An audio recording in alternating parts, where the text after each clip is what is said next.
अस्सलाम वालेकुम। आज जो टॉपिक हमने डिस्कस करना है यह है डिफ्यूजन। डिफ्यूजन भी एग्जामिनेशन पॉइंट से देखा जाए तो लॉन्ग क्वेश्चन है। एक डिफ्यूजन हमने गैसेस के हवाले से पढ़ी थी, ये डिफ्यूजन हमारे पास लिक्विड के हवाले से। देखो डेफिनेशन आप दोनों की मिला सकते हो, तो लेकिन यहाँ पर जो डेफिनेशन दी गई है ना डिफ्यूजन की, वो लिक्विड के हवाले से है। वह कहते द मूवमेंट, ये डेफिनेशन आपने पढ़ी हुई है बायोलॉजी में। The movement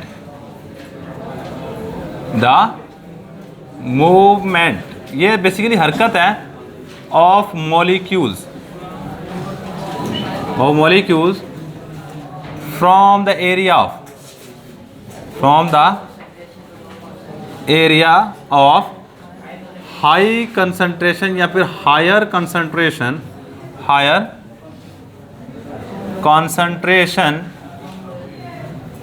to the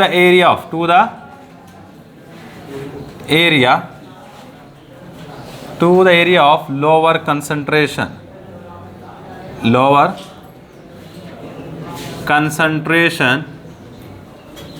is called diffusion. कि गैस या लिक्विड के मॉलिक्यूल का ज़्यादा इर्तिकाज से कम इर्तिकाज वाले इलाके की तरफ जाना डिफ्यूजन कहलाता है। मतलब अगर मेरे पास यहाँ पे कुछ चीज़ ज़्यादा मिकदार में है और अगर मैं इसको यहाँ से छोड़ूंगा तो ये ऐसा कम मिकदार वाले इलाके की तरफ जाना शुरू हो जाएगी। इस प्रोसेस को, इस फिनोमिना को डिफ्यूजन का नाम देते हैं।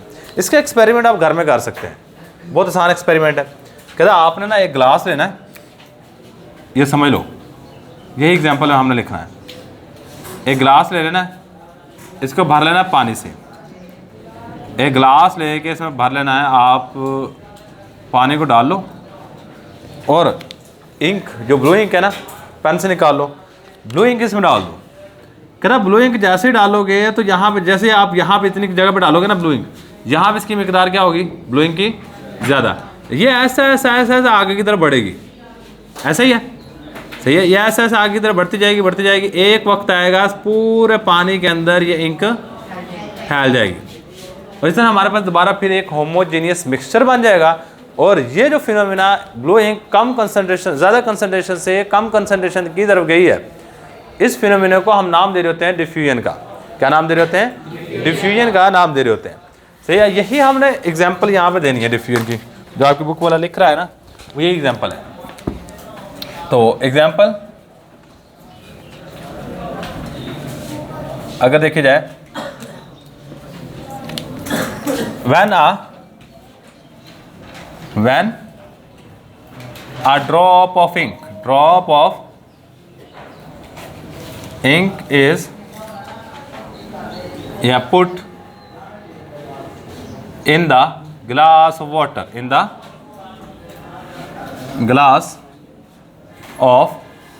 water, जब इंक का एक ड्रॉप पानी के गिलास में डाल दिया जाए, then the ink डिफ्यूज कर जाएगी, from the area of high concentration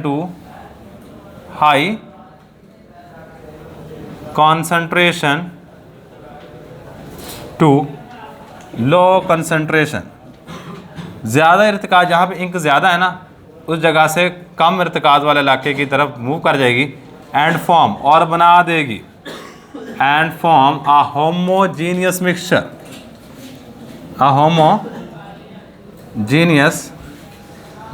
और एक होमोजीनियस मिक्सचर बन जाएगा। तो ये जी हमारे पास एक्सप्लेनेशन थोड़ी सी एग्जांपल के अंदर ही कर दी है। से अगर कोई एग्जांपल करना चाहता है तो कर ले, नहीं करना चाहता तो भी कोई इतना खास मसला तो नहीं होगा। लेकिन बातें याद रखिएगा, आसान सा काम है। कहते हैं एक ड्रॉप लेके इंक का पानी ग्लास में डाल दो, इंक ऐसा फैलना शुरू हो जाएगी। ये बेसिकली डिफ्यूजन का फिनोमिना हो रहा है, सही है। अब इसके बाद ना हमारे पास नेक्स्ट है फैक्टर्स इफेक्टिंग ऑन डिफ्यूजन। ये वाली चीज़ इंपॉर्टेंट है, factors effecting on diffusion. Diffusion पे कौन कौन से फैक्टर्स असरअंदाज हो रहे होते हैं, इस चीज़ को भी आपने पढ़ना है। देखो 4 फैक्टर यहाँ पे मेंशन किए गए हैं। पहला फैक्टर है इंटरमॉलिक्यूलर फोर्सेज। अगर याद हो ना, इंटरमॉलिक्यूलर फोर्सेज तकरीबन देखिए सबके अंदर आ रहा है, सही है। अब बेशक वो एवेपोरेशन हो, वेपर प्रेशर हो, बॉइलिंग पॉइंट हो या फिर डिफ्यूजन हो, ऑलमोस्ट सबके अंदर इंटरमॉलिक्यूलर फोर्सेज आया। तो इसमें पहला फैक्टर इंटरमॉलिक्यूलर फोर्सेज ही है। क्या हमारे पास इंटर मॉलिक्यूलर फोर्सेस। अच्छा, डिफ्यूजन मैंने क्या कहा आपको कि मॉलिक्यूल्स का ज़्यादा इर्तिकाज वाले इलाके से कम इर्तिकाज वाले इलाके की तरफ मूव करना डिफ्यूजन है। अच्छा, मैं आपको ना एक सिंपल सी एग्जांपल देता हूँ। मैंने इंक डाली, ग्लास रख दिया, एक ग्लास मैंने और लिया, उसमें शहद डाल दिया। देखो मैंने 2 ग्लास लिए, अब मेरी बातें सुनते जाना। ये मैंने 2 ग्लास ले लिए, एक गिलास में पानी लिया यहाँ पे, दूसरे गिलास में पानी ले लिया, और यहाँ मैंने इंक डाल दी और यहाँ मैंने शहद डाल दिया। अब मुझे खुद सोच के बताना है किस गिलास में इंक जल्दी हल हो जाएगी या फिर शहद जल्दी हल हो जाएगा। इंक शायद शाम तक भी ना लो, जब तक आप उसको हिलाओगे नहीं। इंक आप हिलाओगे भी नहीं ना, फिर भी हल होगे, एक होमोजीनियस सोल्यूशन या होमोजीनियस मिक्सचर बना देगी, सही है। मतलब बेसिकली ना हनी के अंदर इंटरमॉलिक्यूलर फोर्सेज होती हैं ज़्यादा, इंक के अंदर होती हैं वीकर। कहता है जो जिसमें इंटरमॉलिक्यूलर फोर्सेज होगी कमज़ोर। देखो याद रखिएगा, हमने कहा है जी ये movement of molecule from the area of higher concentration to the area of lower concentration.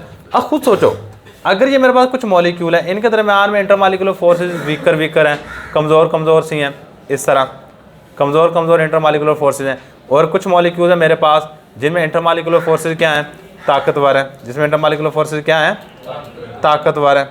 ये मेरे पास इंटरमॉलिक्यूलर फोर्सेज स्ट्रॉन्गर आ रही हैं, सही है। तो अब इसने यहाँ से यहाँ पे मूव करना है, यहाँ से यहाँ पे आना है, और इसने भी यहाँ से यहाँ पे आना है। खुद सोचो, जिसमें वीकर होंगी वो आसानी से आ पाएगा, जिसमें स्ट्रॉन्गर होंगी वो आसानी से आ पाएगा। जिसमें वीकर होंगी वहाँ से इंटरमॉलिक्यूलर फोर्स आसानी से तोड़ेगा, वो आगे तरफ आ जाएगा। मतलब जहाँ पे इंटरमॉलिक्यूलर फोर्सेज वीकर होंगी रेट ऑफ डिफ्यूजन ज़्यादा होगा, जहाँ पे स्ट्रॉन्गर होंगी रेट ऑफ डिफ्यूजन कम हो गया। सिंपल सी बात है। If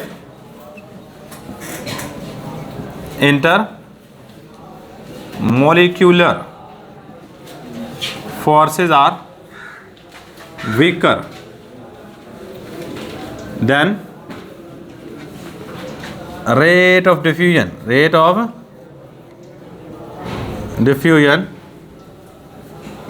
is higher, and when intermolecular forces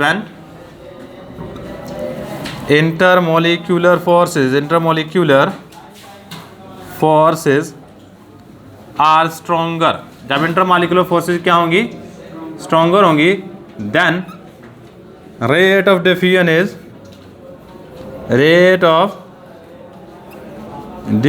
जो रेट ऑफ डिफ्यूजन होगा इज लोअर, कम होगा। पहली चीज़ है इंटरमॉलिक्यूलर फोर्सेस। अच्छा, इसके बाद सेकंड नंबर पे size of molecule. Size of molecules, size of molecules, इसे गौर करना। साइज ऑफ मॉलिक्यूल के हिसाब से अगर देखा जाए, आप खुद सोचो, डिफ्यूजन बात याद रखना, डिफ्यूजन है क्या, एक जगह से दूसरी जगह पे किसी भी चीज़ की मूवमेंट है। 2 तरह के मेरे पास मॉलिक्यूल, एक बड़े साइज़ का मॉलिक्यूल है और एक छोटे साइज़ का। अब खुद सोचो कौन सा ज़्यादा तेज़ी से मूव कर सकता है। छोटे साइज़ वाला मॉलिक्यूल ज़्यादा तेज़ी से मूव कर सकता है, बड़े साइज़ वाले मॉलिक्यूल को ज़्यादा एनर्जी लगानी पड़ती है मूव करने के लिए, सही है। तो आप सेम बात आप इंसानों में भी लगा सकते हैं। मैं कहता एक इंसान, एक बड़ा मोटा बंदा बैठा हुआ है, एक बिल्कुल पतला सा स्मार्ट सा बंदा बैठा हुआ है, सही है। उन दोनों की रेस लगवा दीजिए, कौन सा जल्दी पहुंचेगा। ज़ाहिर बात जो फिट होगा वो जल्दी पहुंचेगा, जो मोटा होगा वो पीछे रह जाएगा। सही सेम बात यहाँ पे होती है। जो बड़े साइज़ के मॉलिक्यूल होते हैं उनको मूव करने के लिए ज़्यादा एनर्जी लगानी पड़ती है, जबकि छोटे साइज़ के मॉलिक्यूल आसानी से मूव कर जाते हैं। इसलिए small size molecule have high rate of diffusion as compare to larger size molecule. Small size molecules have higher rate of diffusion, rate कहते हैं स्पीड को, सही, rate of diffusion as compare to, के मुकाबले में, as compare to large size molecule, large size molecules. इसके बाद second number, third number पे हमारे पास shape of molecule, shape of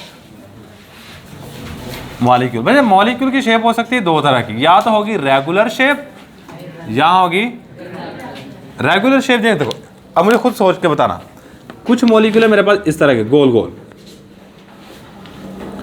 इन्होंने यहां से मूव करके यहां पे जाना है, मैं आपको एग्जांपल भी दूंगा। और कुछ मॉलिक्यूल है मेरे पास इरेगुलर, इस तरह के, सही है, इनकी कोई ख़ास शक्ल नहीं है, हर एक की अपनी शेप है, सही है, इस तरह के, सही। मैं आपको दो एग्जांपल देता हूँ। मैं ना वो बेंटे देखें, गोलियाँ जो कहते हैं, सही, इसी तरह बजरी भी है, बजरी की इरेगुलर शेप है, जो खास शक्ल नहीं होती, जबकि जो बेंट है इनकी रेगुलर शेप है। मैं दोनों को हाथ में पकड़ के यहाँ पे फर्श पे गिराऊँ इस तरह, गोलियाँ ज़्यादा आगे जाएंगी या बजरी ज़्यादा आगे जाएगी? गोली ज़्यादा आगे, क्यों? क्योंकि उनकी रेगुलर शेप है। और यही बात यहाँ पे, ऐसे मॉलिक्यूल जिनकी रेगुलर शेप होगी उनका रेट ऑफ डिफ्यूजन ज़्यादा है, और ऐसे मॉलिक्यूल जिनकी शेप रेगुलर नहीं होगी वो मूव तो करेंगे लेकिन उतना नहीं कर सकते जितना रेगुलर करते हैं, सही है। So regular shape molecule has higher rate of diffusion as compare to irregular shape molecule. चलो यहां पे इस तरह कर लो, those molecules which have regular shape,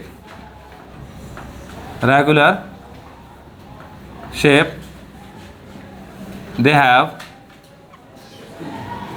those molecules which have regular shape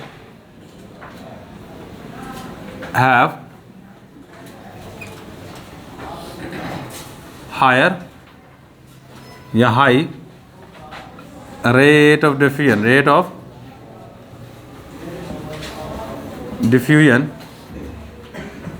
then those molecule के मुकाबले में, then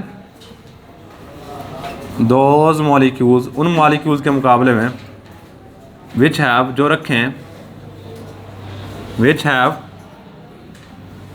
irregular shape, जिनकी शेप इरेगुलर हो।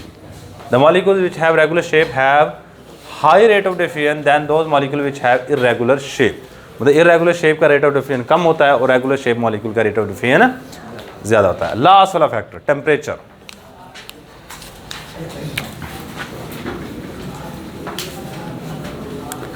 टेम्परेचर, मैं आपको ये एक्सपेरिमेंट बता रहा हूँ, ये बेशक आप घर जाकर कर लीजिएगा। 2 गिलास लेने हैं आपने, चलो आप ये 2 गिलास लिए, एक में पानी को कर लेना बॉयल, उबाल लेना है।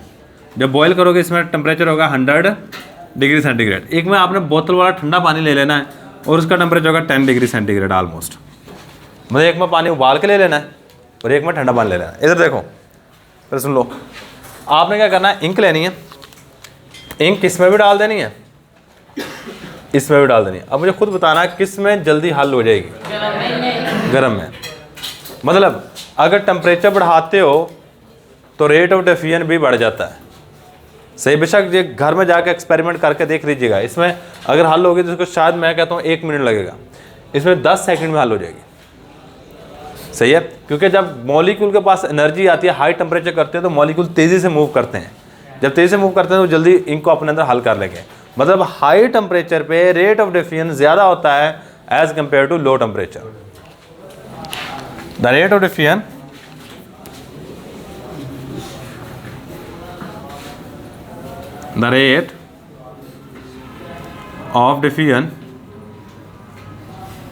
is high at high temperature, at high temperature and low